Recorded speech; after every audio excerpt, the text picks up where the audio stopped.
Homestead. My name is Ethan. I want to show you around a little bit, but before I do, I'm going to give you a little slice of history, what's been going on out here. 8 years ago, when we got the property, it's my dad's property, there was nothing here. It was just trees, rolling hills, dilapidated pond. Since then, we've been doing the best we can with what's readily available and what we've got, and we've made quite a bit happen so far, just trying to live the American dream out here and be free and be happy, be abundant. So I'll show you around and you can see what we've been doing. So this is the outdoor kitchen. It was one of the first structures that we got up out here. It's kind of the hangout spot, and it's also where we now do all of our canning. So we have this outdoor, or the brick oven here, which is converted for canning right now. And then you can also, as you see right here, you can put bricks across the top with those grates. Close the top and you got a brick oven. But right now we got simple rocket stoves set up. And this is also our main water catch structure. So on this metal roof we catch water in this tote here. And then from there we'll siphon it. We used to bucket it out of here and get it into our tractor and take it uphill, but we also have the outdoor shower here. But we take the water out of this thing and take it uphill to another tank, which is essentially our water tower. And then from that water tower you can use it, I mean it's just a tank uphill, but it's like how water works in the city. You don't have to pump it, you can just use it in the outdoor kitchen, use it to fill up tanks inside the earth home, all sorts of stuff. So this right here is a solar water heater. The bottom broke off it or whatever, but you can see in principle you have to fill up each tube, but it's like a one-way mirror on the inside and a vacuum insulated chamber on the outside. So then you can dump the whole thing all at once into the trough, and that'll do about 5.5 gallons of water. So it's enough to like wash a bunch of dishes, get canning going, or have a nice hot shower. All right, so this is the entrance to our root cellar. And this was kind of like a warm-up test trial to the whole earth bag construction deal.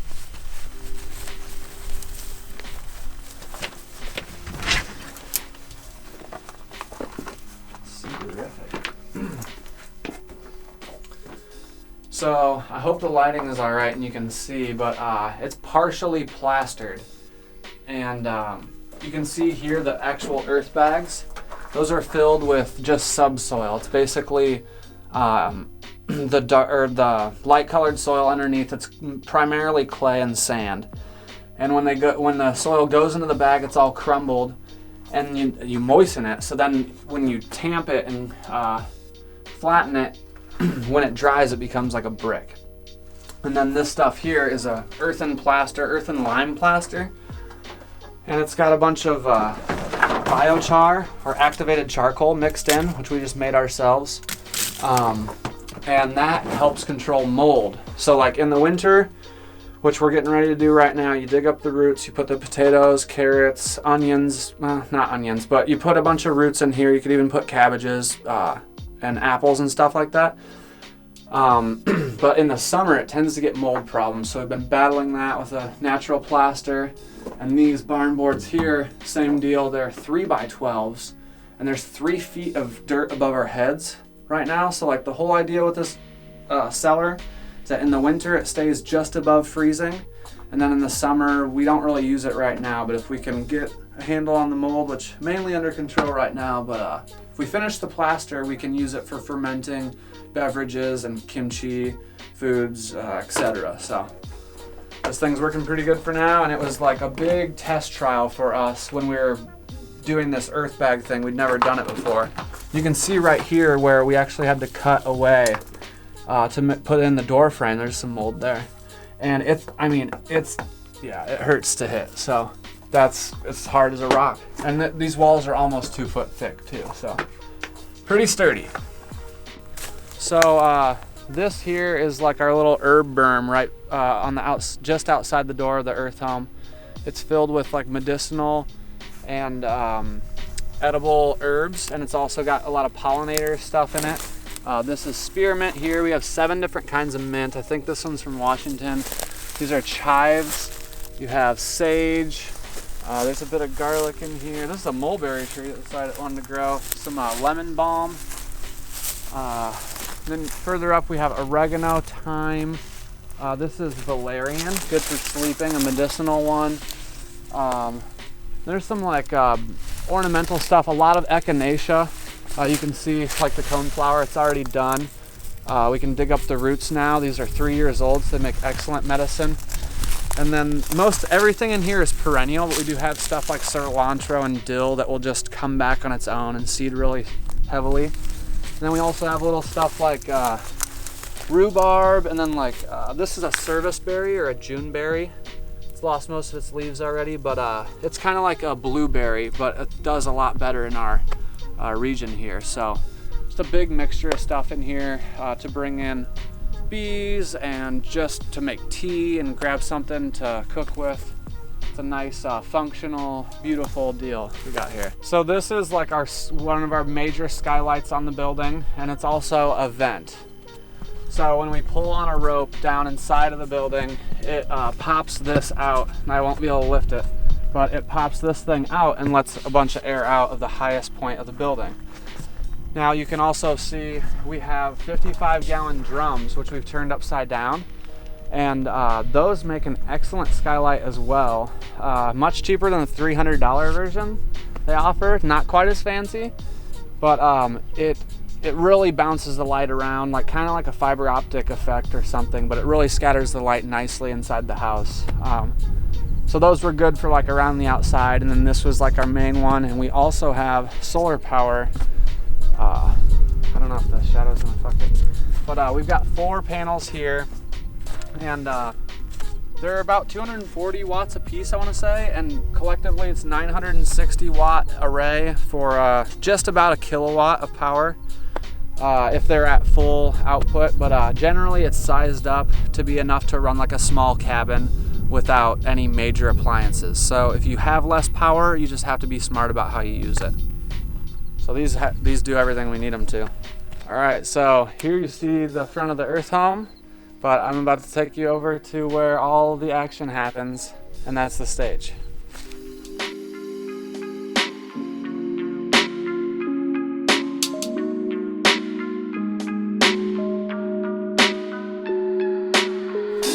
All right, so you can see we just entered a little food forest. This is just now 4 years old. Some of these, like this is a chestnut, I believe. It's planted from, or no, filbert, hazelnut. This was planted as a little sapling 4 years ago. We have like maybe 40 plants all in this little area that are gonna grow up and surround the back of the stage in a nice little forest of edibility. This is a nice little VIP backstage entrance deal, you know. You gotta be having for stages this big.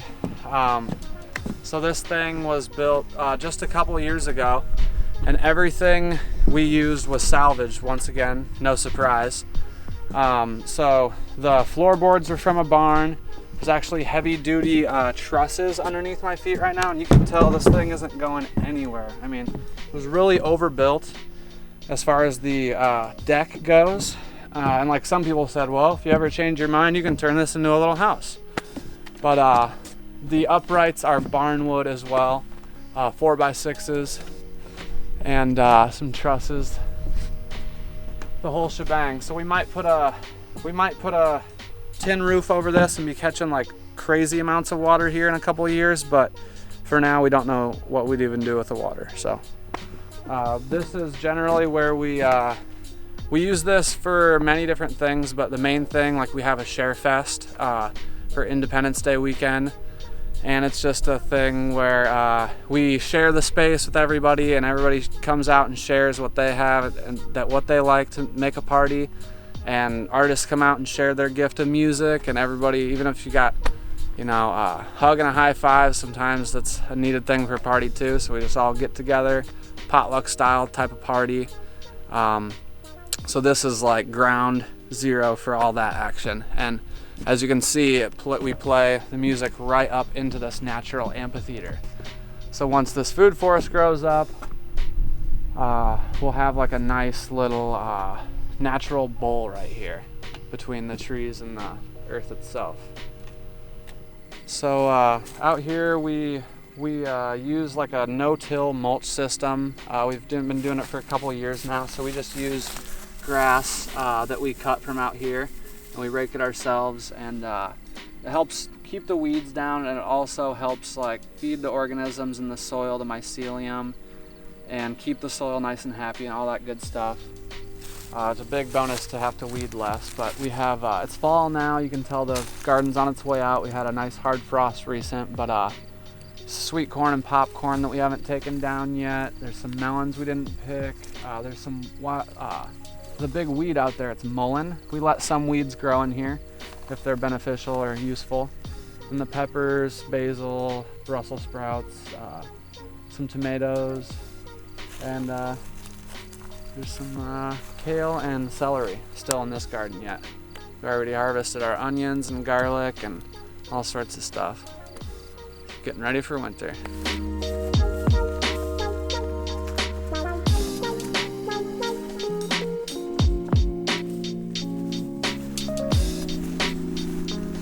Probably 15, 18 inches. All right, so we're draining the pond right now, and we're, as you can see, like in those cattails over there and on the bank as well, it's dropped probably 15 inches or so. And you can see right here on the bank as well, but this is the device that we're using to drain the pond. It's actually a siphon. So it's just 2-inch PVC, and the whole concept with a siphon is that you have more length of hose or pipe or whatever on the downhill side, on the other side of the dam, so you fill the pipe up with water. So we have a valve there we shut, valve at the bottom we shut, we open this cap up, fill it with water, we open both ends, and as long as that end's in the water, it basically pumps the water up and over the hill. So we got free pump. It's just general siphon, but it's 2 inches, so it's draining at a good rate. We've got about 1 inch in 4 hours when it first started, but it's starting to lose capacity. It's draining a little faster since there's less surface area. But this is a good way to drain the pond, because we're not gonna break the dam down and just let it all pour out at once, and B, because that would basically leave a bunch of sediment behind, and it would leave this huge trail of mud, and it would also overload the creek down there with a huge blast, like a tsunami almost. So any life that's down there in the creek can take like a small flow of this water steadily over the course of probably a week it's gonna take to do this, but it's going. And then when it's all drained out, we'll dig through the wall and let all the muck out, and then next year we'll get in there and have to make it a little deeper and reshape it a little bit, but it's gonna be well worth it, because then we're gonna have something that can support fish, which is gonna support us again, and support the ecosystem, and it'll be some fun for us too if we have some good swimmable water right here. All right, so this is the downhill side of the siphon output or whatever, and you can see we used a couple tarps, little makeshift slip and slide, but seeing how it's fall, we're probably not going to use it. We're just trying to save the driveway coming down here, and the wind has other ideas, of course, but it's working for the most part. It's going right down to a little stream, and as you can tell on this white tarp, it's pretty clear. I mean, that's the color that it is in the pond. So we know we're not stirring up a bunch of sediment and a bunch of muck as we're doing this, and the stream downhill from here is going to be able to take this just fine. So as you can see, there's a cabin up there. It's built out of all salvage materials, and it's nestled in a nice little grove. Let's go take a look at it.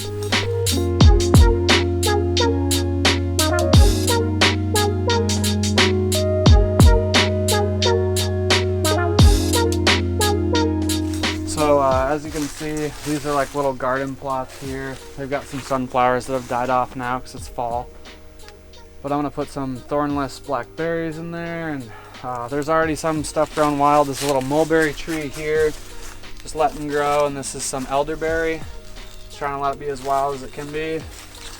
This is a salvage sliding glass door. Someone was gonna throw this in a dump. Dogs scratch on it and stuff. For whatever reason, they're replacing it. It's got a screen door and everything. It's all about who you know. But it's got pallet floors. These are like a stronger pallet, but we sanded them and everything. And then the wall wood is cedar from my uncle's house when we helped him renovate it. had old cedar paneling underneath the aluminum siding. So the inside of it is all nice with cedar, and behind that you can see some of the plastic here still. It's insulated with sawdust. So it doesn't have a stove in it right now or whatever, but it'll also keep the heat out in the summer as well. But the studs here, you can see one's exposed. This is Douglas fir. These are 3x6s that came out of an old barn that was also going to be burned. So, and then the same with the stuff on the outside. It's tin from a barn. It's gonna be, you can't burn the tin, of course. But yeah, the tin was just salvaged as well. Out here in the Midwest, there's a lot of people trying to take barns down, and it's just a good way to get materials where you just kind of have to be flexible as far as natural building goes with like what's available in your area. Like there's always construction waste. There's pallets around in the Midwest. There's barns, so you just have to be flexible with whatever is abundant in your area. So makes good shelter if you're a little resourceful. So this is a peach tree that was planted last year from a little sapling that was started from seed. It's actually doing really good, as you can tell. We mulch around them. We just recently gilded some comfrey in there, some lemon balm, and some garlic. So just some competition for the weeds. But we've bought a lot of trees that were grafted, and we just bought them from different nurseries, but we've had so much trouble with the deer that we're trying another method where we just use seed. So it's going pretty good so far, as you can tell from this one, where we've been able to take care of it right near the house here and water it. Right here we have what we commonly call the boneyard.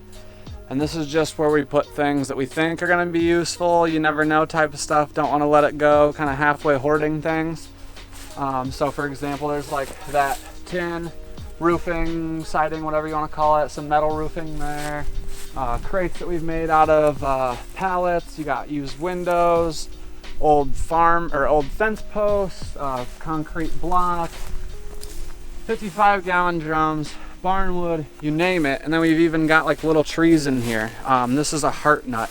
It's a hybrid walnut. And there's just trees peppered all across the property. You can tell this one isn't taken real good care of because it's really far away from the house, just like the boneyard.